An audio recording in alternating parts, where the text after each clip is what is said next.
Lamiyə xanım, siz qulaq asanda nə hiss elədiniz? Ən azından bir ilk hiss elədiniz. Qızdı, oğlandı. Mənə belə təəssürat gəldi ki, bu qızdır. Bu qızdı.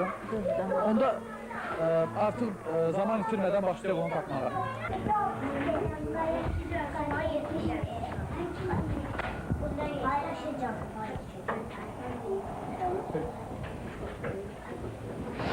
Mən neysə daha çox bu tərəf çəkir. Tərəflər çəkir. Konkret bir namizədiniz var.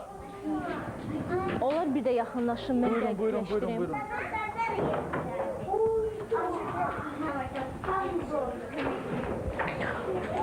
Bu mənim təsəvvürümdə belə canlanır ki, bu uşaq belə ağdır, elə bir ağdır, sarışın, ağ, bax belə bir şey.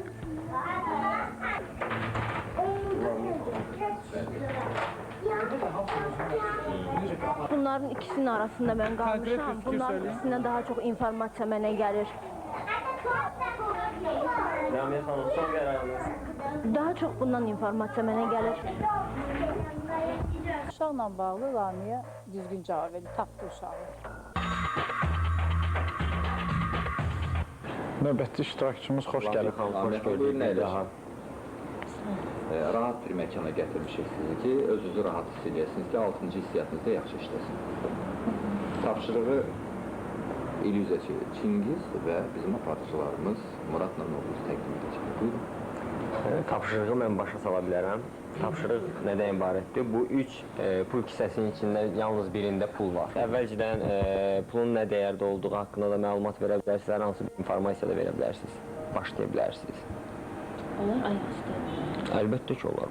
Amma toxunmamaq şərti ilə. Toxunmamaq şərti ilə. Mən heç informasiya gəlmir. Heç bir informasiya gəlmir. Siz hansı informasiyanı gözləyirsiniz? Heç bir informasiya gəlmir ki, yəni ki, hansı. Necə yəni, indi bu kisələrin... Heç bir qaranlıq görsənir, heç bir informasiya gəlmir. Elə ağzı yumulub deyə qaranlıq görsənir da. Ümumiyyətlə gəlmir, yəni ki, hissiyat gəlmir ki, yəni nəysə var. İçi boşluğu.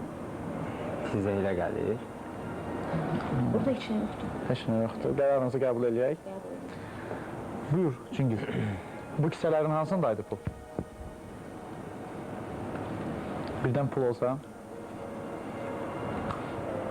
Siz yanıldınız.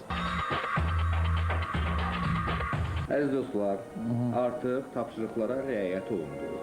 Təbii ki, məntiqlə yanaşsaq, Çingizin illüziyaçı olduğunu və bizim ekstrasenslərin hardasa qəlbini qırmamaq üçün pul kisələrindən pulu çıxartmağı bir də ona işarə edir ki, Çingiz sadəcə bizim iştirakçılarla zarafat eləyirdi.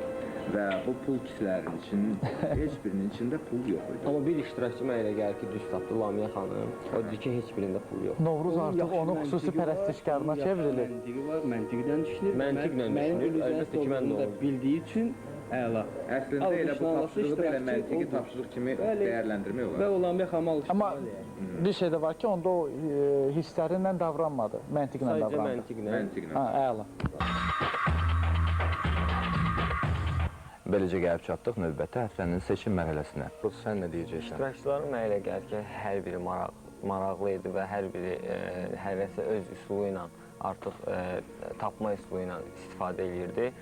İştirakçılar mənə elə gəlir ki, Qəndab xanım tapa bilməmişdi biri, amma onun hissinə mən inanıram. Çünki orada ən çox inandığım iştirakçılardan biri bu Qəndab xanım oldu. Baxmayaraq ki, tapa bilməmişdi. Mənim üçün ən zəif iştirakçı Sevinç xanımdır.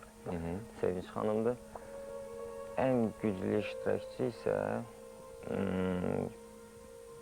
Lamiyə xanım gəldi. Çünki ikinci tapşırıqda daha dəqiq mənə elə gəlir ki, cavabı vermişdir. Doğrudan da biz ikinci tapşırıq kimi illüziyaçı Çingizi dəvət eləmişdik. O pul kisələri təqdim edirdi. 3 pul kisəsi, əlbəttə ki, illüziyaçı pul kisəsinin içinə heç vaxt pul qoymur. Və bunun öhdəsindən Lamiyə çox səliqəli, çox gözəl gəldi. Düzdür, digərləri artısa pul vahidlərini təqdim elədilər və zəhvlərdən necə olsa çıxdı. Amma bütün bunlar təbii ki, illüziyaçının göstərdiyi nümunələr idi, fokus nümunələri idi.